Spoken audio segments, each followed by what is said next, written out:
스마트폰 한 대를 65인치 TV에다 두면 딱 100장 들어가요. TV가 100만 대 팔린다라고 하면 스마트폰 시장 기준으로는 1억 대 팔리는 효과가 발생하는 거기 때문에 TV가 좀 시장이 커져야 되겠네요. 네. 근데 이제 근본적인 질문 앞에 항상 이제 답을 내리기가 온 거죠. 왜 OLED를 TV에 많이 써야 돼? 이 시장이 좀 독특한 게 굉장히 마진율이 높아요. 유기재로 하는 업체들이. 이런 거 알았으면 평생 그냥 먹고 사는데 지장 없는 거잖아요. 이런 시장이 있고 이런 재료가 있다는 거 어떻게 알았을까? 경제의 신들과 함께하는 고품격 경제 컨텐츠 신과 함께 오늘 스페셜입니다. 성장이 멈춰버린 디스플레이, 그래도 희망은 있다. 반갑습니다. 정프로고요. 네, 2%입니다. 네, 디스플레이 요즘 관심 갖는 분들이 많지 않은 것 같습니다. 소비자들은 관심이 많은 것 같아요. 네? 소비자들은 관심이 소비자들, 많다고. 예. 화면 큰 텔레비전 좀 하나 사볼까부터 시작해서 예. 모니터를 하나 더 드릴까, 뭐 예. 내 휴대폰은 이번 이 디스플레이가 뭐 LCD야, 뭐 OLED야, 그렇죠, 뭐 그렇죠. 이런 이야기는 예. 올레드 가야지 뭐 이런 분들 계시긴 한데 예. 아마 산업적 측면에서 혹은 뭐 이렇게 주식 투자하신 분들 입장에서는 무슨 디스플레이 회사 지금은 뭐 이렇게 썩 매력을 못 느끼시는 분들도 꽤 있는 것 같습니다. 하지만 중국이 다 먹었다고 알고 있죠? 우리가? 그렇죠. 예. 하지만 그 와중에도 디스플레이, 특히 그 안에서도 뭐 소부장 쪽에는 더 희망이 예. 좀 있는 것 같은데 오늘 한번 디스플레이 소부장 특집을 한번 가보도록 하겠습니다. 오늘 저희에게 이 디스플레이 이야기 해주실 분 소개해드리도록 하죠. 우리 김현수 하나금융투자 연구원님 모셨습니다. 어서 오십시오. 안녕하십니까? 네, 반갑습니다. 안녕하세요. 네. 선임연구원. 자, 우리 네. 김현수 연구원님과 함께 이제 디스플레이 산업에 대한 이야기, 그리고 이제 그 안에서 또 소부장 어떤 업체들이 또 열심히 힘을 쓰고 있는지 등등 한번 좀 들어볼 텐데, 일단 디스플레이 산업을 좀 크게 한번 좀 진단을 좀 해볼까요? 지금 우리나라 공부부터 좀 해보죠. 공부. 네네. 네, 일단 어디쯤 있는지. 맞습니다. 일단 그게 먼저 필요하니까요. 네, 그 디스플레이 산업은 기본적으로 후방 산업이지 않습니까? 후방 산업. 예, 서두에 말씀 주신 것처럼 결국에는 저희가 이제 TV에 탑재돼서 판매되는 제품이고 스마트폰에 탑재돼서 판매되는 제품이니까요. 디스플레이만 사진 않으니까요. 그렇죠. 네. 그러다 보니 이제 TV 판매량, 그리고 모니터, 태블릿, 노트북, 스마트폰 판매량에 결국에는 연동이 될 수밖에 없는 산업이고요. 네. 그러다 보니 오히려 이 가까운데 답이 있어요. TV는 사실 이 계절성 그리고 이제 경기 변동에 크게 판매량이 변화하지 않습니다. 그러니까 연간 TV 판매량은 한 2억 대에서 지금 20년째 거의 비슷한 수준이에요. 연간 2억 대요? 네네. 글로벌요. 아직도 많이 사네요. 교체 수요겠죠? 맞습니다. 계속 교체 수요입니다. 그렇지. 그러니까 2000년대 초반에도 한 2억 대 내외였고요. 지금도 2억 대 내외입니다. 그래요? 네. 그 대수로는 뭐 차이가 성장이 없네, 진짜. 네, 성장이 없죠. 네. 그 그래프가 여기 나와 있는데 간단하게만 좀 보여드리면 네. 2010년대까지만 시계열을 정리를 해놨는데요. 그때 네. 한 2억 4천만 대까지 갔다가요. 이제 2010년대 후반까지 계속 뭐 1억 1천만, 1억 3천만 이렇게 왔다 갔다 합니다. 그래서 최근 10년간 연평균 판매 증감률을 보면 네. 10년간 연평균 마이너스 0.5%. 뭐 사실상 변화가 없어요. 10년간 0.5 마이너스면 그렇죠. 안 되겠다. TV 한 대 사면 한 10년 보죠? 네? 10년 보나요? TV 한 번 그렇죠. 사면 보통 교체 주기를 8년으로 8년으로 보나요? 그럼 2억 대씩 8년이니까 16억 대가 전 세계에 깔려 있으면서 이제 먼저 산 놈은 죽고 새로 교체한다는 맞습니다. 뜻인데 네. 전 세계 인구가 지금 70억 대입니까? 네, 70억 정도죠. 그러면 5로 나누면 4로 나누면 그 정도 되나요? 4로 나누면 대략 네, 그렇게 10억이니까 나오네요. 4명당 사인까지. 인간 4명당 네네. TV 한 대가 항상 이렇게 있다는 거네요. 그죠? 네네네. 어우, 빠르시네요. 그러니까 한 집에 한 대씩 이제 네. 다 있는 거야 이제. 근데 벌써 정프로님이 에이 안 되겠네. 그냥 벌써 산업을 들으실 생각이 없으신 것 해야지, 같은데. 이거. 아니 성장이 없는데 아무리 뭐 여기서 날고 겨봐야 성장이 없는데 문화를 어떻게. 바꿔야 되겠네요. 그러니까 뭔가 천장에다가도 하나씩 좀 붙이는 문화, 아니면 골목마다 자기 집 앞에 TV 한 대씩 붙여놓는 문화. 아니면 이제 무적- 자동차 안에 뭔가 디스플레이가 한 60인치씩 막 들어가는 문화. 그렇죠. 이제 중장기적으로 저희가 그래서 이제 패널 메이커들은 이제 요 전장 디스플레이를 굉장히 중요한 산업의 성장 포인트로 보는데 아직 좀 멀었죠. 왜냐면 자율주행이 나와야 개화할 수 있는 시장이니까요. 네. 그래도 요즘 저 뭐 어디야 벤츠 같은 데는 그렇죠. 어디 한 좀씩 45, 생기죠. 막 50인치 가까이 이렇게 네. 들어가긴 하더라고요. 50인치요? 왜냐면 이게 50인치 우리 TV 생각하면 이제 굉장히 큰데 예. 얇고 길잖아요. 어쨌든 좌우로 대각선 길이니까. 길게. 네. 대각선 길이. 그래서 맞아요. 한 꽤 길게 그래도 쓰긴 쓰더라고요. 근데 그래봐야 그 디스플레이 면적이 얼마 안 되니까 회사 입장에서는 별로 큰 그렇죠. 돈은 50인치라고 안 해도 아마 TV 그래도 50인치랑은 그리고 이제 해봤자 또 연간 자동차 시장 9천만 대밖에 안 되잖아요. 그 안에서 하이엔드에만 들어가니까 돈안 되지. 사실 뭐 별 돈 안 의미 되지. 없습니다. 안 되네. 안 돼. 그럼 안 되네. 그럼 끝인데 자, 오늘 근데- 여기서 하나금융투자의 김현준 과장과 함께 디스플레이 산업 끝이다. 습니다 예, 디스플레이 안 된다. 덕분에 퇴근 시간이 빨라질 수 네, 있어요. 그건 아니죠. 근데 그 디스플레이 산업 입장에서는 유닛 기준 싸움을 하는 게 아니에요. 이제 면적 싸움을 하는 겁니다. 그래서 그 TV 수요 면적을 보면 10년간 2배 성장했어요.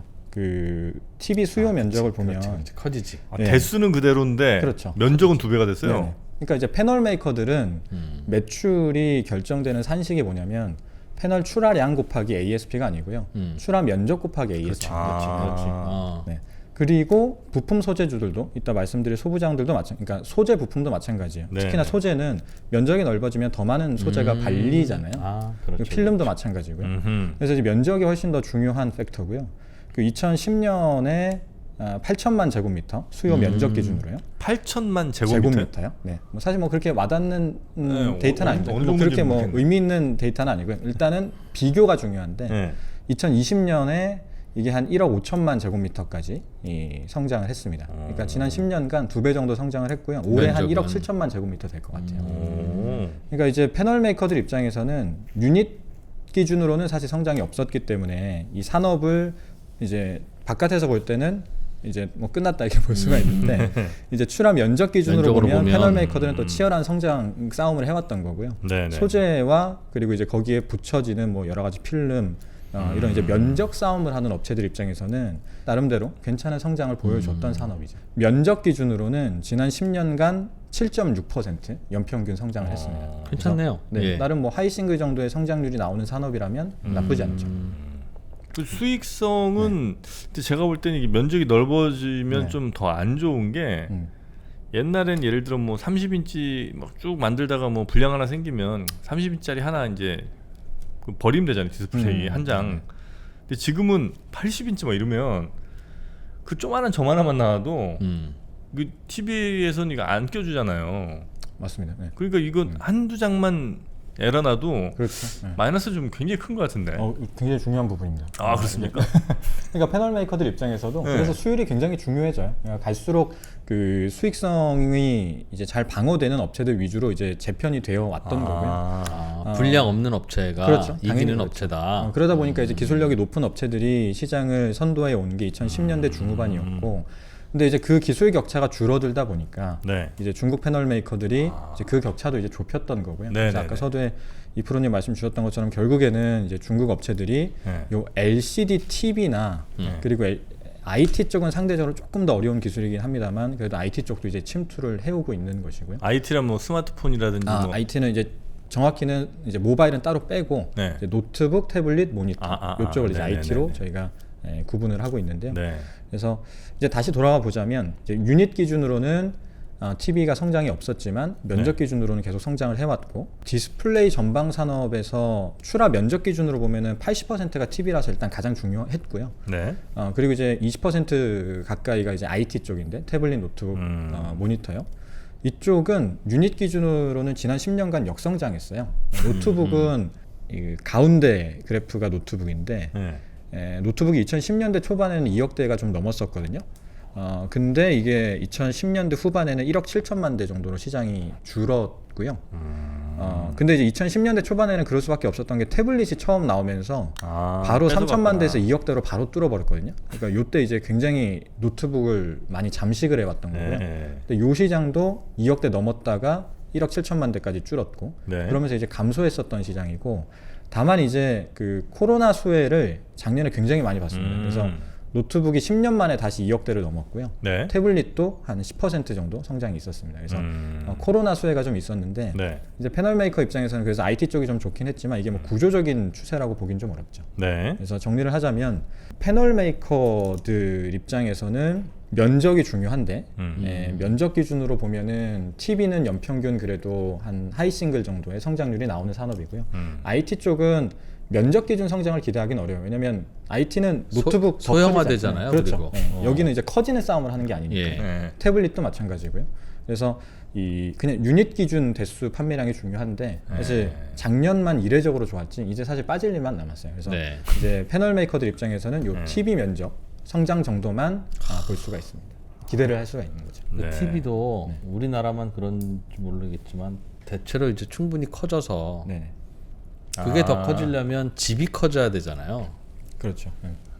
뭐 30에서 한 70까지는 쭉 빨리 뭐 커졌는데 그거야 뭐 그럴 수 있는데 더 커지면 더 커질 필요가 없을 것 같다는 생각이 지금 들어요. 그 네. 평균 인치가 글로벌리 내보면 올해 처음으로 이제 50이 넘어가요. 네.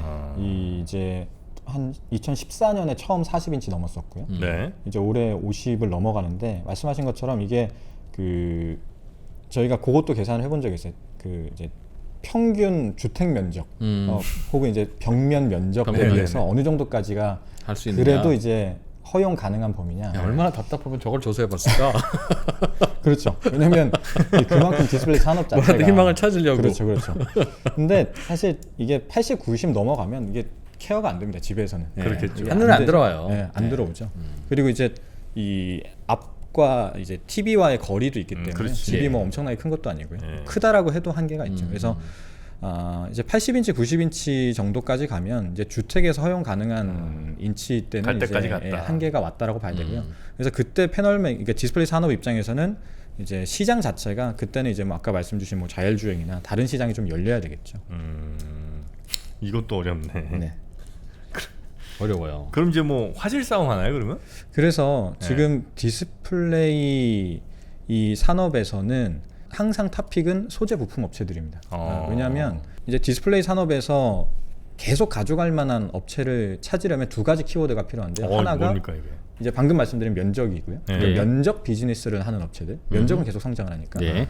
그리고 이제 TV든 모니터든 스마트폰이든 OLED 침투율은 구조적으로 또 상승을 하고 있거든요.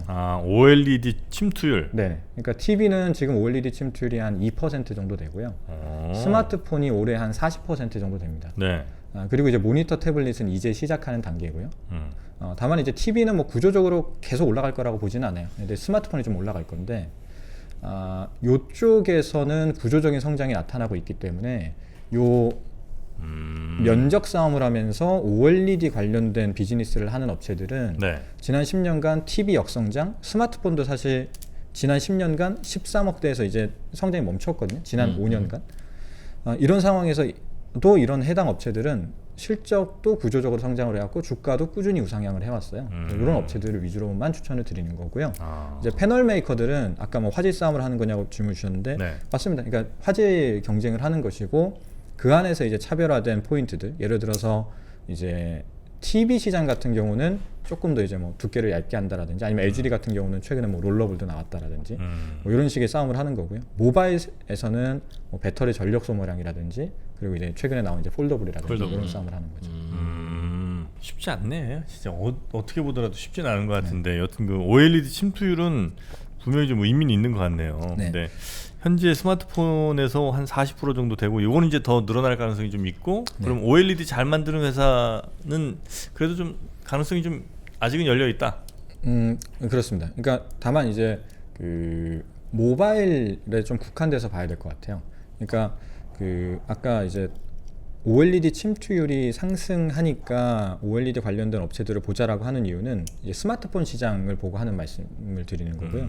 TV 같은 경우는 굳이 OLED 침투율이 막 이제 빠르게 올라갈 필요는 없어요. 기본적으로 이제 OLED 패널이 갖고 있는 본질은 이 세트의 변형 가능성을 제공한다라는 거거든요. 그러니까 이 OLED는 기본적으로 자발광 패널이다 보니까 안에 유리도 안 들어가고 그래서 접을 수도 있고 혹은 뭐 중장기적으로 이제 말 수도 있다. 이게 핵심인데 뭐 TV 같은 경우는 굳이 그럴 필요 없잖아요. 그리고 이제 뭐 포터블 기기가 아니니까 배터리 소모량도 그렇게 중요하지 않고요. 반면에 이제 스마트폰 같은 경우는 애초에 스마트폰 초기부터 삼성전자가 아몰레드 패널을 썼던 게 중장기적으로 폴더블을 보고 이제 초기에 들어갔던 거고, 그리고 전력 소모량도 훨씬 더 중요한 디바이스죠, 스마트폰. 그래서 이제 OLED는 이 변형을 시켜줄 수 있고 전력 소모량이 적다라는 이유 때문에 네. 스마트폰에서는 지금 보여드렸던 것처럼 스마트폰 내에서의 OLED 침투율이 벌써 이제 한 40%까지 올라온 거고요. 아직 뭐 절반이 안 되기 때문에 계속해서 올라갈 거고. 네. 그래서 그 과정에서 디스플레이 업체, 그러니까 대형주를 보자면 네. 사실 투자 포인트를 잡기는 어려워요. LG 디스플레이도 사실 전체 매출에서 70%가 여전히 LCD거든요. 그래서 그 실제 실적이 아직 구조적으로 성장하는 모습을 기대하기는 좀 어렵고요. 반면에 이제 삼성 디스플레이는 그걸 좀 초기에 잘 트랜지션을 해서 네. 지금 전체 매출에서 85%가 OLED에서 발생하거든요. 삼성 디스플레이는 뭐 비상장사니까 살 수는 없고, 그러면 이제 투자 포인트는 그러면 삼성 디스플레이 혹은 LG 디스플레이의 OLED 부문에 부품과 소재 공급하는 업체들을 보자라는 거죠. 혹시 우리나라는 지금 다른 나라랑 비교할 때 예를 들면 뭐 대만 아마 잘 만들 것 같고, 그다음에 중국 뭐 엄청나게 성장할 것 같은데, 그런 나라랑 비교할 때 우리나라는 어느 정도쯤 지금 와 있습니까? 이게 워낙 대형 패널 시장하고 소형 패널 시장하고 판도가 너무 달라서 이거를 좀 나눠서 봐야 되는데요. 네. 보통 이제 대형 패널 시장이라고 하면은 TV, 노트북, 태블릿, 모니터 이런 패널이고요. 소형 패널은 스마트폰을 의미합니다. 네. 근데 대형 패널만 따로 떼어내서 보면 업체들의 합산 시장 점유율이 네. 2010년대 초반에는 50%에 육박했어요. 업체라 하면 결국에는 뭐 LG 디스플레이, 삼성 디스플레이죠. 근데 2010년대 초반에 50%였다가 이제 올해 한 10% 조금 넘을 것 같고요. 야, 많이 떨어졌네요. 네. 그리고 이제 뭐 매번 뭐 뉴스 통해서 워낙 많이 보셨겠지만 중국이 정말 2010년대 후반에 엄청나게 올라와서요. 지금 합산 시장 점유율이 올해 60%를 넘어가고요. 내년에는 뭐 한 70까지도 갈 것 같아요. 그 중에서 이제 BOE라는 회사가 네. 지금 이제 25% 정도로 시장 점유율 1위 회사이고요. 요거는 이제 대형 패널 내에서 공급 가능 면적 기준으로 이제 시장 점유율을 환산을 한 거고, 실제 네. 출하량도 비슷한 수준의 점유율을 보여주고 있고요. 그리고 이제 BOE 외에 CSOT나 이런 이제 중국 본토의 패널 메이커들이 또 있고, 그리고 이제 AUO 이노룩스 같은 대만의 업체들이 또 있고요. 여기도 이제 합산을 해보면 여기 나와 있는 것처럼 대략 한 30% 정도의 점유율을 갖고 가고 있습니다. 그래서 대형 패널 시장은 그런데요. 이제 소형 패널, 스마트폰용 이제 패널 시장 같은 경우는 지금 이제 OLED용 패널 출하량을 보면 네. 삼성 디스플레이가 작년 2019년까지만 해도 95% 점유율이었고요. 95요? 네네. 네, 전부 다였습니다. 그리고 이제 작년에 한 80% 후반으로 조금 떨어졌고요. 아마 올해도 한 80%대 정도 될 것 같아요. 그리고 이제 LG 디스플레이가 한 5에서 10%, 그리고 이제 나머지가 중국 업체들입니다. 스마트폰용 OLED는 거의 삼성이군요. 네네, 맞습니다. 스마트폰에 아직 LCD 쓰는 경우도 있죠. 많죠. 왜냐면 이제 OLED 침투율이 이제 40%니까요. 이제 전체에서? 나머지가 이제 LCD고, 삼성 디스플레이는 LCD 모바일은 안 만들고요. 예. LG 디스플레이도 거의 지금은 생산될 수가 없습니다. 전부 다 대만, 중국 업체들만 만들고 있습니다. 그럼 앞으로 휴대폰이 다 OLED로 바뀌게 되겠죠? 다 바뀔 것 같지는 않아요. 그러니까 TV에서도 마찬가지고 이게 모바일에서도 마찬가지고 LCD가 굉장히 나름의 경쟁력을 갖고 있거든요. 뭐 싸고 화질도 이미 굉장히 높은 수준까지 올라와 있고요. 그래서 네. 어느 정도는 시장을 계속 가져갈 거고요. 다만 이제 요 포터블 기기인 스마트폰 같은 경우는 계속 요 전력 소모량, 그리고 최근에 5G 침투율 상승하면서 전력 소모 더 되기 때문에 네. OLED 침투율은 계속해서 올라갈 건데요. 어느 정도까지 올라갈지는 좀 봐야 되겠죠. 다 대체될 것 같지는 않아요. 네. 아니 그 뭐 무슨 미니 LED, 마이크로 LED 이런 거 나와갖고 뭐 새로 시장 TV. 좀 판도 바뀔 줄 알았더니 그 영향이 없습니까? 그러니까 이게 미니 LED, 마이크로 LED는 이제 TV 쪽의 얘기인데, 네, 대형 네. 패널 쪽 얘기인데, 이게 왜 이런 얘기들이 나오는가를 좀 생각해 볼 필요가 있어요. 그러니까 뭐 미니 LED, 마이크로 LED, 뭐 화이트 OLED 뭐 굉장히 많잖아요. 네, 네. 이런 얘기들이 왜 계속 나오냐면 기존의 LCD가 일단 기본적으로 너무 좋아서 그래요. 그러니까 LCD가? 네. 그러니까 무슨 말이냐면 지금 나는 가치 투자자인데 기술적 분석까지 알아야 될까? 기술적 분석 좀 중요한 것 같긴 한데 배우기가 좀 어렵지 않을까? 2021년도 3프로TV 주식대학 여름학기 교보증권 박병창 부장이 쓴 매매 기술, 이 책에서는 직접 알려드리기 좀 어려웠던 실제 매매 상황을 강의 영상에 담았습니다. 가치 투자자라도 꼭 알아야 하는 가치 투자자일수록 꼭 알아야 되는 차트 해석법. 자세한 사항은 페이지2 앱의 공지사항을 확인하세요. 2010년대 초반에 LCD가 처음 나왔거든요. 네. 그때 2004년에 글로벌 TV 판매량이 거의 2억 대였는데요. 그때 이제만 해도 CRT TV라면 브라운관 TV 뒤에가 이제 불뚝 튀어나와 있는 네네. TV입니다. 그게 이제 전체 TV 판매량에서 80%였어요. 근데 이제 LCD가 나오면서 6년 만에 시장을 다 먹었거든요. 그러니까 빠른 시간 내에 그냥 LCD 침투율이 80%를 넘어갔습니다. 6년 만에. 네. 그렇게 이제 빠르게 대체될 수 있었던 것은 두 가지인데요. 하나는 일단 두께가 비약적으로 얇아졌고요. 그때 처음에 나왔었던 브랜드 중에 유명했던 게 삼성전자의 보르도 TV였어요. 보르도. 네. 그게 이제 그 CRT TV 두께가 평균적으로 50cm가 넘거든요. 지금도 사실 많이 있어요. 옛날 이렇게 식당 가 보면 뒤에 두껍게 튀어나와 있는 TV들 많이 있죠. 그게 50cm가 넘어가는데 LCD TV가 그때 나왔을 때 한 10cm 내외였고요. 요즘도 LCD TV 얇으면 뭐 10cm 안 되는 거 많죠. 그러니까 두께가 5분의 1로 줄어들 때 소비자들이 느낀 효용이 굉장히 컸고요. 그렇죠. 그리고 이제 화질도 LCD가 확실히 크게 개선이 됐죠. 이제 그러면서 이제 빠른 시간 내에 시장을 다 먹었던 건데요. 지금 그 이제 차세 이제 LCD가 네. 이제 전체 시장을 다 가져가고 있죠. 전체 TV 판매량의 98%가 LCD니까요. 근데 이제 뭔가 이제 차별화된 포인트를 찾아내기 위해서 이제 OLED든 미니 LED든 이런 이제 시도들이 있는데 네. 기존의 LCD 대비해서 주는 효익이 뭐냐에 대해서 사실 뚜렷한 답을 내기가 어려워요. 그러니까 왜냐면 그 매장 가서 보시면 아시겠지만 TV를 고를 때 뭐 4K TV, 8K TV 네네네. 그리고 뭐 OLED TV 이렇게 뭐 다들 좋은 게 많이 있는데 조금 나름 저가 모델이라고 하는 TV 봐도 화질이 굉장히 좋거든요. 그나마 옆에 뭐 OLED TV나 다른 좋은 거 갖다 놔서 비교를 해서 바로 옆에 놓고 비교를 해봐야 좀 차이가 나는 정도죠. 하긴 집에 갖다 놓으면 모르죠. 맞습니다. 네, 그래서 기존의 LCD가 너무 좋다 보니까 네. 이제 뭐 OLED가 예를 들어서 더월 굉장히 뭐 얇은 TV들 보면은 뭐 2cm, 3cm 두께도 네네네. 나오고 8K TV도 나오는데 그 똑같이 5분의 1의 두께가 줄어드는 과정에서 느끼는 그 효용의 폭이 그러니까 한계 효용이 계속 감소하는 거예요. 그러니까 50cm에서 10cm 갈 때 소비자들이 한계 효용을 계속 체감을 했을 텐데 어쨌든 효용은 크게 증가했고요. 근데 이제 10cm에서 2cm 갈 때 느끼는 한계 효용이 엄청나게 체감을 할 수밖에 없죠. 그래서 불편해요. 10cm보다 더 얇아지면 그 뒤에 뭐 따로 놀 것도 없고 허전하고 그러다 보니까 뭔가 좀 없어 보이고 화질도 마찬가지고요. 화질도 굉장히 좋으니까요. 그래서 차세대 패널에서 뭔가 차별화를 하고 싶어하는 니즈는 분명히 있는데 뭐 그 과정에서 뭐 마이크로 LED 그리고 이제 뭐 OLED 이런 것들이 나오지만 이 세트 입장에서 뭔가 그 돈 주고 굳이 해야 돼? 그러니까 이런 이제 질문에 이제 봉착을 할 수밖에 없는 거죠. 그래서 그나마 이제 미니 LED 같은 경우는 사실 그냥 LCD고요. 다만 이제 LCD인데 그 LED 칩을 작게 만들어서 전면에 다 설치를 하는 거죠. 그렇게 되면 기존의 LED 칩은 이 엣지 부분에만 LED 칩을 놨었다 보니까 이제 부문별로 명암비 조절이 좀 어려운데요.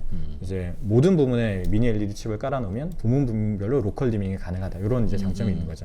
그러니까 지금 계속 말씀드리지만 상당히 짜내야 되거든요. 이렇게 포인트를. 그래서 설명하기 힘드네요. 네네. 그래서 기본적으로 LCD가 굉장히 좋고요. 그게 TV에서 미니 LED든 그리고 이제 차세대 뭐 마이크로 LED든 이 투자 속도가 느린 이유이기도 하고 그리고 그게 딱히 우리에게 뭔가 큰 이제 소비 욕구를 자극시키지 못하는 이유이기도 합니다. 네, 예전에 그러니까 그냥 브라운관에서 LCD 갔을 때는 한 2배, 3배 가격 돼도 그래 한번 저 정도면 질러볼 만한데 그렇죠. 이제는 그 약간의 차이 때문에 그냥 뭐하러 이렇게 비싼 돈을 내야 되나 이런다는 거죠. 네. 그래서 그 우리가 느끼는 그 포인트에 실제 주가에도 답이 있는 게요. 근데 시장의 멀티플은 주가의 멀티플은 그런 이제 소비 욕구를 통해서 가늠해 볼 수가 있거든요.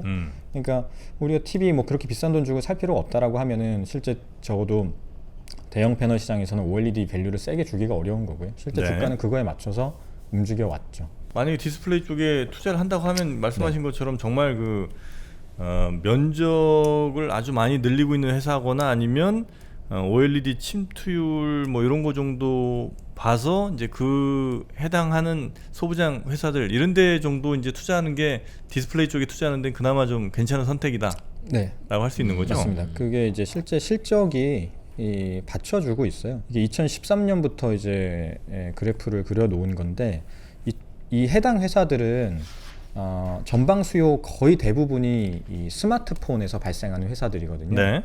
근데 이제 2013년부터 2021년까지 보면은 실적이 이 합산 실적이 OLED 관련 부문 매출이 한 2천억대에서 지금 올해 1조를 넘어서니까 거의 한 6배 가까운 성장이 있었던 거거든요. 근데 이제 이 시기에 스마트폰 판매량을 보면 2013년부터 2017년까지 1억 1천만 대에서 1억 6천만 대까지 갔다가요. 네. 1억 5천만 대 정도까지 갔다가 이제 지금 4년째 계속 빠지거든요. 그러니까 스마트폰 판매량은 지난 한 7년간 보면 평균 한 1억 2천 3천만 대에서 계속 그냥 여기도 플랫이에요. 그래서 별로 성장이 없었는데 이제 해당 업체들은 요 이제 OLED 비중 상승 그리고 네. 스마트폰도 사실 평균 면적은 계속 확장이 되어 왔죠. 스마트폰도 처음에 아이폰이 처음 나왔을 때 크기가 3.5인치였거든요. 근데 지금 이제 다 6인치 대니까 네네. 평균 면적도 확장이 되고 폴더블도 나오고 그러면서 이제 요 이제 소재 업체들 그리고 필름 업체들은 구조적인 실적 성장이 나와서 요 해당 업체들의 OLED 관련 매출은 이제 구조적인 성장이 나오고 있고요. 그래서 저희가 이제 추천드리는 거는 이제 유기재료 업체들. 유기재료는 이제 OLED 패널을 만들 때 이제 가장 핵심적인 역할을 해주는 소재죠. 유기재료. 네, 유기재료. 그러니까 OLED 패널이라고 하는 거는 이제 유기재료가 자발광을 해서 네. 전류를 흘려보내주면 스스로 빛을 내면서 본연의 색을 발산해주는 역할을 하는 소재거든요. 네. 그래서 이 유기재료는 그냥 OLED 패널 하면 당연히 유기재료는 뭐 100% 들어갈 수밖에 없고요. 어떤 회사들이 있습니까, 유기재료? 그게 이제 국내 업체들 중에 덕산 네오룩스가 있고요. 네. 그리고 이제 솔루스 첨단 소재는 저희가 그 배터리 섹터 말씀드릴 때도 많이 추천드렸던 종목인데 네. 이제 솔루 첨단 소재는 OLED 소재도 하는 업체입니다. 그래서 이제 유기재료 업체로 같이 이제 포함이 되는 회사고요. 그래서 네. 덕산 네오룩스라는 게 이게 네. 그럼 디스플레이 업체가 떡집이라고 하면 덕산 네오룩스는 밀가루, 쌀가루 공급하는 겁니까? 정확합니다. 네. 아, 네, 그렇죠. 떡이라는 최종 제품을 만드는 데 있어서 밀가루, 쌀가루가 제일 핵심이잖아요. 네. 그거 홈두께로 밀어서 디스플레이 만드나 봐요. 그럼? 그렇죠. 실제 가루 팔아요. 파우더로 팝니다. 그럼 그 물에다 개어서 평평하게 피면 그게 OLED 화면 되는 거예요? 그렇죠. 그 쉽네. 정확히는 이제 물을 바로 하지는 않고 네. 이제 아주 높은 고온에서 가열을 합니다. 그래서 이제 증착을 시켜요. 그래서 먼저 판에다 붙여요, 뭔가에. 네, 그렇게 해서 이제 증착을 시켜서 이제 판에 붙이는 거죠. 디스플레이 패널에. 그럼 그게 OLED 패널이 된다. 맞습니다. 네. 그래서 그게 이제 요 유기재료를 재료 만드는 게 덕산 네오룩스. 네. 솔루션. 요 시장이 좀 독특한 게 네. 이 보통 시장의 진입 장벽을 가늠하는 데이터로 마진율을 보는데요.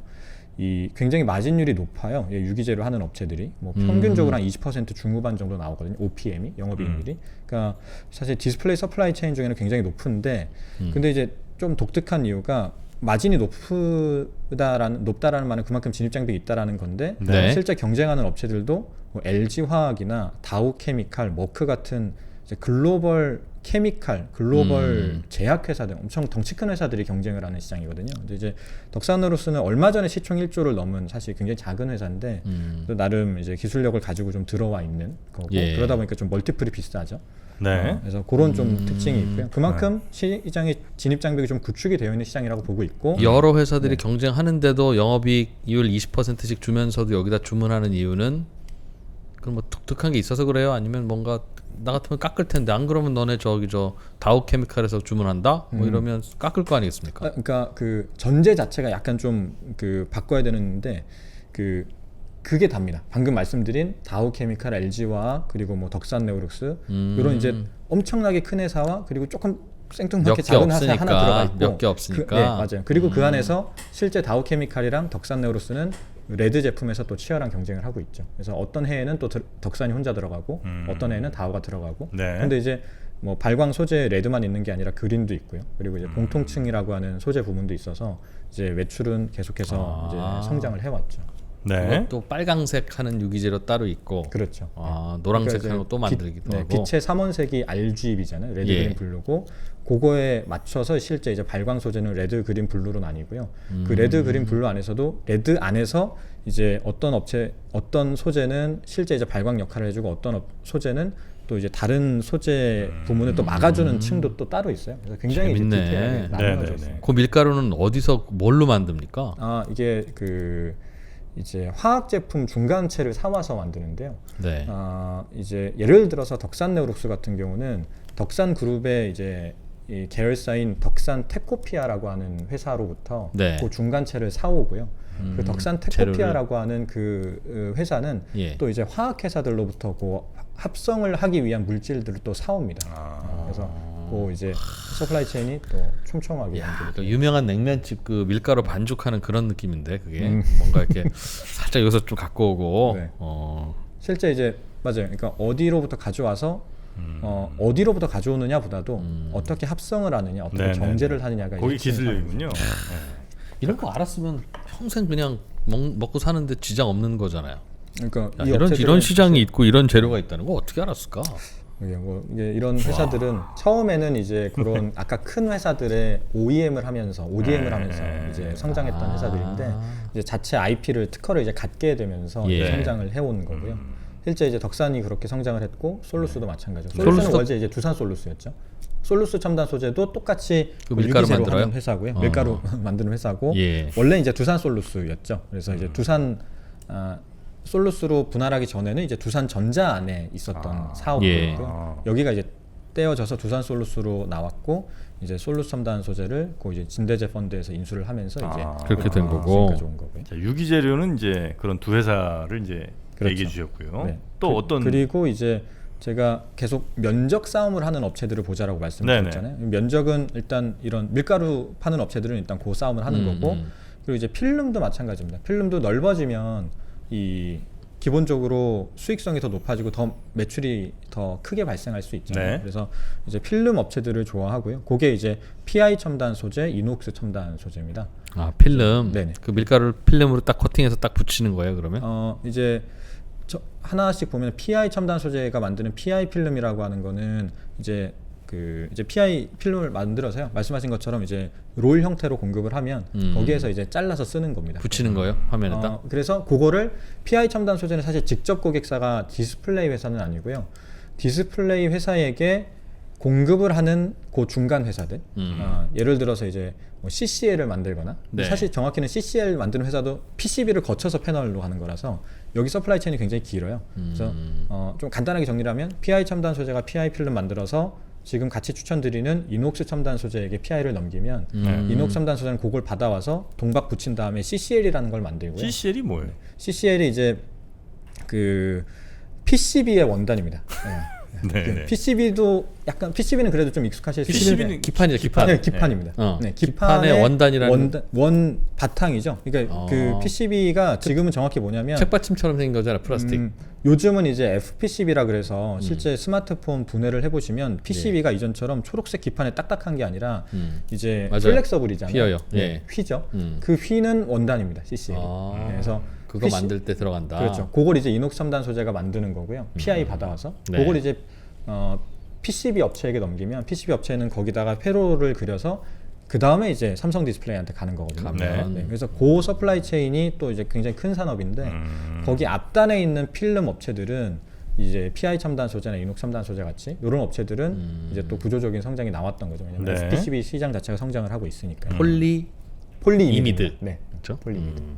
그리고 이제 여기 같이 들어가 있는 게 이제 DDI 디스플레이 구동칩 하는 실리콘웍스인데요. 최근에 이제 LX로 넘어갔죠. 그래서 그 LX 그룹 사명 변경할 때 또 화제가 됐던 회사이기도 하고요. LX 세미콘으로 이제 바뀔 것 같고, 네. 그 여기는 이제 면적 싸움을 하는 회사는 아니에요. 여기는 이제 DDI 구동 칩이니까요. 네. 유닛 기준 성장이 중요한데, 다만 이제 실리콘웍스 입장에서도 유닛 기준 성장을 보고 이제 수혜가 있었던 게 OLED 모바일 출하 대수는 증가를 하니까 그 과정에서 이제 DDI 칩 매출은 계속 증가를 했고 DDI 칩은 뭡니까? 디스플레이 구동 칩입니다. 디스플레이 드라이버 IC. 예, 그래서 디스플레이와 스마트폰 간의 이제 연결 고리를 FPCB가 해준다라고 하면 디스플레이는 그 같이 붙어서 이 예. 디스플레이를 구동해주는 이 칩 역할을 하는 빨간 거죠. 거 켜져라, 빨간 거 그 청기 내려, 백기 올려, 백기 네, 내려 그 역할을 이거를 해주는 중간에 해준다는 거죠. 네, 맞습니다. 아, 그 그거- 칩이 따로 있어야. 네, 디스플레이만의 이제 칩이 따로 있어야 되고요. 네. 실리코너스는 그 반도체를 직접 만드는 건 아니고 디스플레이 DDI용 팹리스 회사입니다. 그래서 팹리스는 이제 다들 워낙 스터디가 많이 되셔서 어떤 건지 알 거고요. 네네. 이게 예. 반도체 이제 설계하는 회사고 그거를 이제 파운드리를 맡기죠. 뭐 하이닉스나 뭐 DB하이텍이나 이런 업체들에게 파운드리를 맡기고요. 네네. 이제 그런 업체들을 통해서 이제 DDI가 완성이 되면 다시 이제 또 디스플레이 업체에게 가는 그런 구조입니다. 파운드리네요. 그러면 다른 애들도 할 수 있을 것 같은데요. 파운드리의 다른 친구들, 뭐 어. TSMC건 뭐 동부 하이텍이건 뭐 다 만들 수 있는 거겠죠. 그렇죠. 그러니까 그들 업체가 뭐 당연히 이제 반도체 설계를 하진 않으니까 예. DDI 시장에 들어오는 것은 아니고요. 이제 실리콘웍스 같은 업체에 이제 고객사죠. 그렇죠. 네. 아주 벤더죠. 그러니까 그 실리콘웍스가 이제 주문을 하면 네. DB하이텍이 동부하이텍이 만들어 주는 거고요. 근데 이제 DDI 구동칩은 이런 파운드리 하는 회사 입장에서는 네. 그렇게 수익성이 높진 않아요. 그러니까 최근에 뭐 차량용 반도체 쇼티지 얘기 반도체처럼, 많이 나오잖아요. 음. 거기에 저희도 직격타였거든요. 왜냐하면 저부가 같이 파운드리 안에 항상 저희가 들어가 있어요. 디스플레이 구동칩이. 그래서 DDI가 이제, 차량용 반도체 부족할 때 저희도 이제 직격타를 맞아서 이제 DDI 부족하다는 얘기가 나오니까 오히려 근데 실리콘웍스는 그러면 우리 파운드리 부족해서 많이 못 만드니까 판가 올린다라고 해서 판가 올라가면서 주가가 엄청나게 갔죠. 실리콘웍스가. 실리콘웍스는 공장이 있어요. 파운드리 공장이. 아닙니다. 실리콘웍스는 팹리스만 하고요. 공장은 DB하이텍, 하이닉스를 많이 설계만 씁니다. 한다는 거예요? 네, 설계만 합니다. 실리콘웍스는 팹리스입니다. 팹리스. 아, 설계만. 네, 설계만 합니다. 네. 그것도 어려운가 봐요. 그것 정도는 보통 그 디스플레이 업체가 설계할 텐데 어려운가 봐요. 네. 그거는. 그러니까 실리콘웍스는 뭐 애초에 이제 특허가 있나 그 봅니다. 시작점이 LG였잖아요. 네. 그러니까 이제 LG 내에서 그 옛날에 이제 LG 반도체 있을 때부터 이제 연결되어 왔었던 회사다 보니까 네. 예. 그 이제 LG 계열사 내에서 반도체 이제 설계. 컨트롤 타워 역할, 센터 예, 역할을 했던 거고요. 그러다 보니 이제 LG 디스플레이에 들어가는 디스플레이 구동칩은 실리콘웍스가 그동안 담당을 많이 해왔고 네. 실제 말씀하신 것처럼 그럼 삼성 디스플레이는 어떻게 하냐면 삼성 디스플레이는 삼성전자 시스템 LSI 사업부가 있잖아요. 아, 거기서 사다 쓴다. 그렇죠. 그냥 거기서 하면 됩니다. 그러면 실리콘웍스에서 만든 DDI 칩은 어느 브랜드 제품에 들어가요? 실리콘웍스의 최대 고객사는 뭐 당연히 LG 디스플레이일 수밖에 없고요. 네. 같은 계열이었으니까. 그리고 이제 최근에는 LCD TV랑 IT 쪽은 LG 디스플레이가 캐파를 계속 줄여 나가고 있기 네, 때문에 네. LCD 이제 출구 전략을 계속 구사하고 있으니까요. 그 비중을 이제 중국에게서부터 이제 발생시키고 있죠. 그러니까 그 부분을 이제 중국으로부터 이제 메이크업을 하고 있죠. 아, 그 TV에 붙었던 칩이군요. 네, 주로. 네. 주로. TV 그러니까 전체 매출에서 TV가 일단 제일 크고요. 그리고 이제 IT도 있고 스마트폰도 있습니다. 그래서 TV 모든 패널에 들어가는 DDI를 다 하죠. 네. 그럼 이 디스플레이는 뭐 예를 들어서 뭐 연말에 딱 좋아진다거나 아니면 뭐 내년 뭐 초에는 좀 어려워질 것 같은데 이런 거 별로 없이 그냥 꾸준히 가는 겁니까, 이 친구들은? 요 회사들은 그렇습니다. 방금 말씀드린 회사들은 네. OLED 침투율 상승 그리고 OLED 면적 확대라고 하는 추세가 네. 시클리컬이 아니라 구조적이기 때문에 계속해서 가져갈 수 있는 회사들이라서 계속해서 가져가도 된다라고 보고요. 저도 최근에 썼던 리포트 제목이 사막의 꽃인데 디스플레이 산업은 디스플레이 산업은 기본적으로 사막입니다. 뭐 지금까지 계속 말씀드려서 아시겠지만, 네. 근데 이제 해당 회사들은 나름의 이제 꽃 같은 회사들이에요. 그래서 이제 그래요? 성장이 있을 거고요. 얼마나 힘들까? 사막에서 꽃을 피우려면. 그렇죠. 대단한 회사들입니다. 그러니까 경쟁사들이 안 들어오겠네요. 그렇죠. 뭐 그것도 나름 이제 그렇겠네요. 나름의 진입 장벽이 될 수 있죠. 그리고 OLED 시장이 이제 커지고 있긴 하지만 네. 뭐 얼마나 더 커지겠어. 이제 거의 끝물인데라고 생각하면 네. 경쟁사 안 들어오고 음. 그러면 마진 높아지고 뭐 실제 이런. 과거에 하드디스크 하던 업체들이 막판에 마진 엄청 남겼거든요. 그런 거 되게 많더라고요. 하드디스크 업체들이 자동차용 배터리 있죠, 배터리. 납축전지 하는 회사들 그것도 돈 요즘 엄청 누가 버는 납쓰겠어? 그래서 저거 한 10년 있으면 없어질 거야 하니까 매년 업체들이 천억씩 새로 버는 안 회사도 들어와서 있어요. 엄청 돈 번다고. 다만 이제 이 OLED 쪽은 중국 로컬이 언젠간 들어올 거예요. 왜냐면 이제 중국 업체들이 사실 그렇겠죠. 캐파를 엄청 깔아놨고 아까 모바일 OLED 패널 시장 점유율을 삼성 디스플레이가 작년에 95%고 올해 85%라고 말씀드렸는데 이제 삼성은 계속 좀 떨어질 수밖에 없어요. 왜냐하면 삼성은 이미 캐파 투자는 해놓을 대로 해놨고 저 추가 투자를 안 하고 있거든요. 왜냐하면 OLED 침투율이 이제 뭐 50% 60%로 가는 구간에서 그 이제 미드랜드로 OLED 침투율이 이제 내려올 텐데 네. 거기에서 이제 중국이랑 싸우겠다라는 전략을 취하고 있지 않고요. 하이엔드에 집중하고 미드랜드는 그냥 중국이 알아서 해라 이런 스탠스예요. 그래서 네. 이제 그 과정에서 중국이 들어오면 당연히 부품 소재주들도 거기서 키울 거잖아요. 그래서 언젠가는 여기도 좀 경쟁이 심화될 가능성은 있습니다. 그래서 다만 그 아까 말씀드린 대로 지금 생각보다 진입 장벽이 좀 강하다라고 보기 때문에 이 해당 업체들은 실제 지금까지 주가도 굉장히 좋았고 앞으로도 구조적인 성장이 가능하다라고 보고요. 네. 다만 이제 LG 디스플레이 같은 대형주는 계속 트레이딩을 해야 돼요. 왜냐하면 이 기본적으로 전체 매출의 70%가 LCD인데 LCD는 패널 가격이 매달 2번씩 발표가 되는데요. 요게 이제 변동성이 굉장히 커요. 그래서 누가 발표를 해요? 이제 대만 시장 조사 기관이 있습니다. 위추뷰라고 해서 거기에서 이제 그 세트 메이커들도 만나고 패널 메이커들도 만나거든요. 네네네네. 그러면서 이제 실제 시장 가격을 발표를 하는데 그게 이제 지난 1년간 한 70% 상승을 했어요. 워낙 수요가 좋았고 그리고 이제 중국 패널 메이커들의 신규 라인 가동이 코로나 때문에 늦어지면서 패널 가격이 많이 올랐어요. 그래서 LG 디스플레이 실적도 좋았고 주가도 나름 괜찮았죠. 근데 이제 지금 여기서 실적이 굉장히 좋은데 더 살 수 있느냐 여부는 사실 패널 수급에 따라서 또 영향을 받다 보니까 네네네. 구조적으로 LG 디스플레이를 계속 좋게 보고 가져가기는 어렵고요. 그때 좀 트레이딩을 해야 되는 주식인 건 분명합니다. 네네네. 오늘 디스플레이 산업도 좀 공부를 해보고 디스플레이 그 뒤에서 또 열심히 뭐 소재라든지 부품들을 하는 OLED. 회사들도 한번 좀 봤는데 확실히 디스플레이 쪽에 많이 투자를 한다면 그 완성 디스플레이를 만든 회사보다는 그래도 이제 소재 부품 쪽이 소재 조금 부품 더 쪽이 센데 네, 좋다 이거죠. 그리고 해당 회사들은 이제 중국 쪽으로도 이제 나가고 있으니까요. 중국향 매출도 증가하고 있어서 그런 수혜가 또 같이 있을 것 같습니다. OLED TV가 좀 시장이 커져야 되겠네요.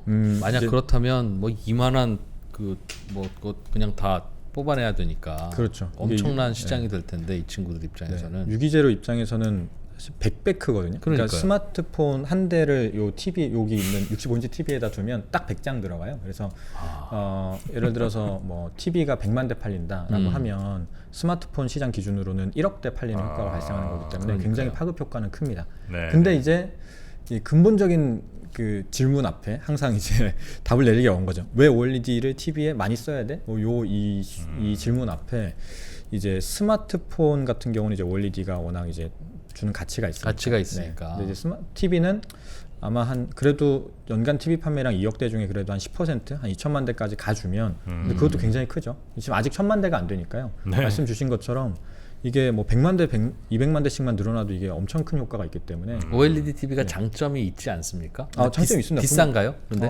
요즘 이제 패널가만 보면 예. 원래는 5배 비쌌고요. OLED가 네, LCD 같은- 대비해서 예. 같은 인치대가요. 근데 지금 LCD가 최근에 너무 올라가지고 OLED는 좀 빠졌고 그래서 지금 한 2배대로 붙었어요. 그래도 아직 비싸긴 합니다. 근데 이제 화질은 확실히 더 좋고요.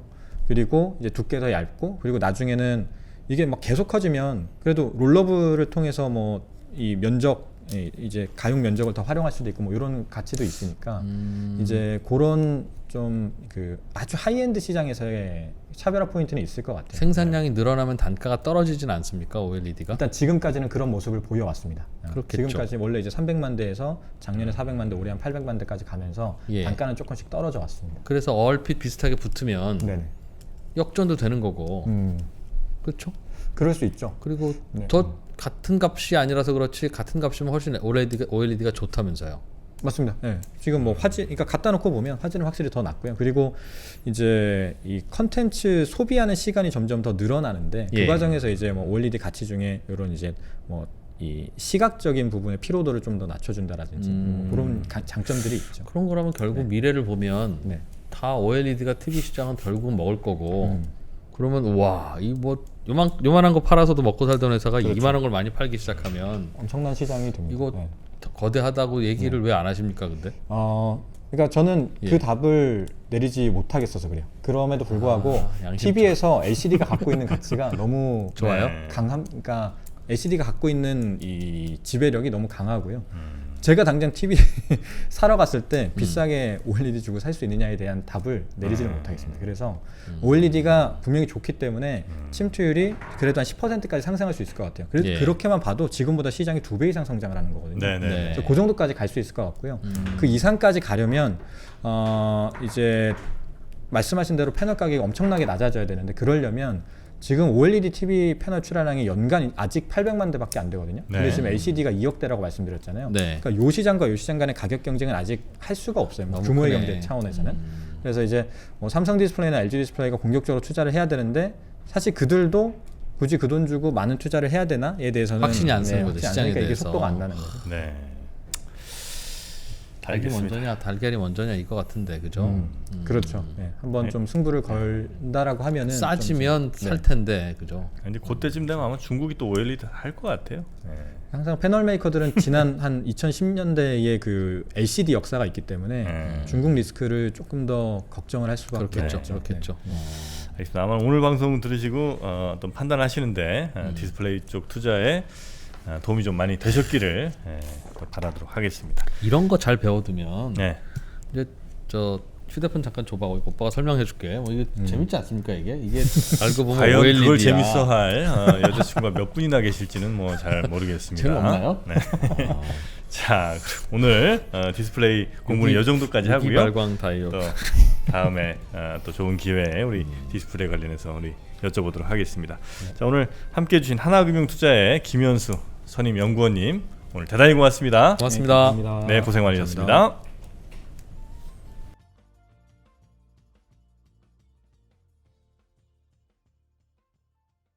코로나19 백신 1차 누적 접종자가 오늘 오전에 1,000만 명을 돌파했습니다. 9월까지 모두 2,300만 명이 접종을 끝내야 하는데 이 접종 속도는 더 빨라질 것으로 보입니다. 1920년대가 떠올려지는 지금의 모습, 코로나 이후의 시대, 우리는 어디에 투자를 해야 할까? 3프로TV 주식대학 여름학기, 리서치 명가 메리츠증권, 이경수 사단의 최고 애널리스트들과 함께 필기하며 공부하는 하반기 투자 전략과 업종별 시장 전망. 여러분의 하반기 수익률을 책임질 총 24강의 투자 전략. 페이지 2 앱에서 확인해 보세요.